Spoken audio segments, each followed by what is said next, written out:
চিকিৎসার গাফিলতিতে রোগী মৃত্যু ঘিরে রোগীর পরিবারে বিক্ষোভ নদিয়ার কল্যাণী জেএনএম হাসপাতাল চত্বরে। মৃতের পরিবারের অভিযোগ, সামান্য জ্বর নিয়ে কল্যাণী জেএনএম হাসপাতালে ভর্তি করা হয় শেখ সামিম নামে এক কিশোরকে, কিন্তু তার অক্সিজেনের প্রয়োজন হওয়াতে কোনো রকম অক্সিজেন দেওয়া হচ্ছিল না হাসপাতালের তরফে।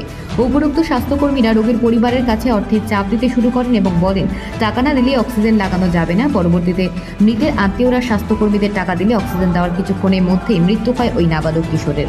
পরবর্তীতে মৃতের পরিবারকে হসপিটালে কর্তব্যরত আয়ারা বেধড়ক মারধর করে এবং গোটাগালি চিন্তার চেষ্টা করে বলেও অভিযোগ করেন মৃতের পরিবার। তবে পরবর্তীতে গোটা ঘটনাটি জানানো হয় হাসপাতালে উচ্চপদস্থ আধিকারিকদের এবং মৃতের আত্মীয়রা হাসপাতালের সামনে বিক্ষোভ দেখাতে শুরু করেন। তাদের দাবি ভবিষ্যতে যেন আরও কারো কোল এইভাবে খালি না করে কল্যাণী জেএনএম হাসপাতাল। যদিও এই ঘটনায় সম্পূর্ণ অস্বীকার করেছে হাসপাতাল কর্তৃপক্ষ। তারা জানান সঠিক সময় চিকিৎসা হয়েছিল এবং সঠিক চিকিৎসায় চলছিল ওই কিশোরের শারীরিক অবস্থার অবনতি ঘটায় তার মৃত্যু হয়েছে। যদিও ঘটনায় চাঞ্চল্য ছড়ায় হাসপাতাল চত্বরে। ব্যুরো রিপোর্ট, IHRO বার্তা। সকাল 8টার সময় ছেলেটাকে ভর্তি করা হয়। ভর্তি করার পরে এখান থেকে উপর থেকে উপরে উঠতেই থাকে বাচ্চাটাকে নিয়ে। যখন লাস্টবেলা একটা বেড পাই, বেড পাওয়ার পরে ছেলেটাকে নিয়ে একটা বেডে রাখা হলো। ডাক্তার বললো যে ওকে অক্সিজেন দাও। অক্সিজেন দেওয়ার জন্য কোনো নার্স বা কোনো যারা ওখানে কাজ করে, যারা কী বলে আয়া, কেউ আসেনি সামনে। লাস্টে একজন আসলে এসে বলছে 200 টাকা দাও, এখন অক্সিজেন লাগাবো। তখন 1 ঘন্টা পরে 200 টাকা আমরা দিলাম। সঙ্গে সঙ্গে ওকে অক্সিজেন লাগালো। অক্সিজেন দেওয়ার সঙ্গে সঙ্গেই 10 মিনিট মানে 10 মিনিটে মানে 5-7 মিনিটের মধ্যে লেট করে গেল।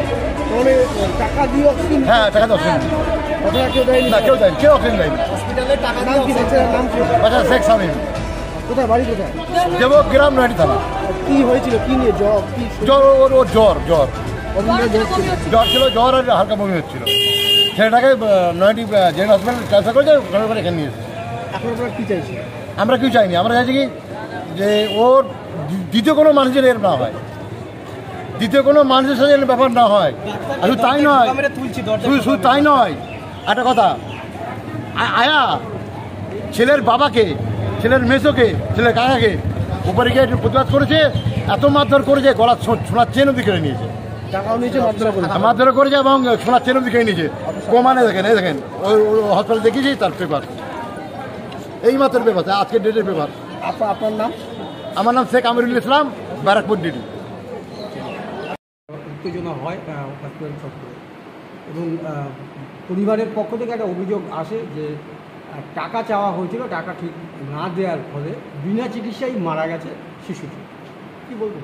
সেরকম ব্যাপার নয়। আজকে বাচ্চা নয়, 13 বছর বয়স, সে নৈহাটি থেকে এসেছিলো, খুব সেপটিক শক নিয়ে এবং হাই ফিভার ছিল, সেই নিয়ে আসে। এবং যখন সে আসে অলরেডি শকেই ছিল।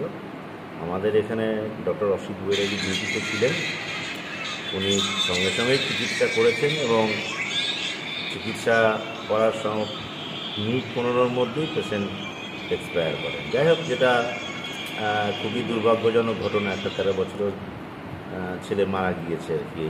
তবে ও আসার সঙ্গে সঙ্গে আমাদের ডাক্তারবাবু বা স্বাস্থ্যকর্মীরা যারা ছিলেন তাকে সঙ্গে সঙ্গে অ্যাটেন্ড করেছে এবং রোগীর অবস্থা এতটাই খারাপ ছিল, আশঙ্কাজনক ছিল যে 15 মিনিটের মধ্যে পেশেন্ট এক্সপায়ার করে। এটা নিয়ে হয়তো পেশেন্ট পার্টির সঙ্গে আমাদের যারা ওখানে কর্মরত যারা স্টাফ ছিলেন তাদের হয়তো বোঝাবুঝি হয়ে, তবে ব্যাপারটা মিটে গেছে। এর আগেও শোনা গেছে যে এই জেএনএম ঘটেছে, সেই ক্ষেত্রে রোগীর মৃত্যুও ঘটেছে। বারবার কিন্তু জেএনএম হসপিটালে এই ঘটনা ঘটছে। দেখুন, আমি আপনাদের একটা কথা বলি, এত বড় একটা হসপিটালে হয়তো পার্টিকুলারলি একটা দুটো সিঙ্গেল ঘটনা ঘটতে পারে। আমাদের তার জন্য ডাক্তারবাবুরা, বিভিন্ন স্তরের ডাক্তারবাবুরা রয়েছে, যেহেতু এখানে মেডিকেল কলেজ, প্রশাসনিক আধিকারিকরা রয়েছে, আমাদের প্রিভেন্স সেল রয়েছে। আমরা যদি এরকম পার্টিকুলার দু একটা কেস কখনো অভিযোগ পেয়েছি, সঙ্গে সঙ্গে তার জন্য প্রয়োজনীয় ব্যবস্থা আমরা সব তৎক্ষণাৎ নিয়েছি। যাতে আমরা চাই পশ্চিমবঙ্গের মানুষ ফ্রিতে চিকিৎসা পাচ্ছেন এবং এটা যাতে খুব সুন্দরভাবে মানুষ এখান থেকে চিকিৎসা পায়, তার জন্য সবসময় কলেজ অফ মেডিসিন এবং জেএনএম হসপিটালের ডাক্তারবাবুরা এবং স্বাস্থ্যকর্মীরা কাজ করছে। আপনার নাম? Doctor Atindranath Mondal, additional medical super, Kalyani medical college এবং জেএনএম হসপিটাল।